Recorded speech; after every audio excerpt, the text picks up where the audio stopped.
Okay. Good morning, everyone. Bonjour tout le monde. Welcome to Kananaskis and the 2025 G7 Leaders Summit. I'm pleased all leaders are here, honored by your presence. In my home province, Alberta, in the heart of the Canadian Rockies, I'd note that we are also meeting on Treaty 7 territory. These are the traditional lands of the Blackfoot Confederacy, the Stoney Nakoda Nations, and the Tsuut'ina First Nations. And we're gathering at one of those turning points in history. I think we all recognize that turning point where the world looks to this table for leadership. 50 years ago, in France, a group of leading industrial nations got together in the face of global economic and financial crisis. The end of the international monetary system is known. Stagflation threatening, challenges in the Middle East, geopolitical challenges in the Middle East. And it was the frank, informal discussions around that table in Rambouillet that led to a long period of decisions and prosperity at that time. Alors, nous avons de la chance d'avoir le doyen du G7 avec Monsieur le Président maintenant. And then following the fall of the Berlin Wall, the G7 gathered to integrate those countries that had been behind the Iron Curtain of communism and to accelerate the flow of capital and trade to the developing world. 23 years ago, the G7 met here in Kananaskis. We were just talking about it. And that was when the world was still reeling from the aftershocks of 9/11, another turning point in history.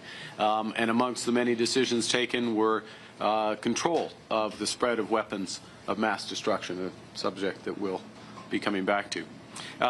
So as I said, we're meeting at one of those hinge moments, those turning points in history. The world's more divided and dangerous.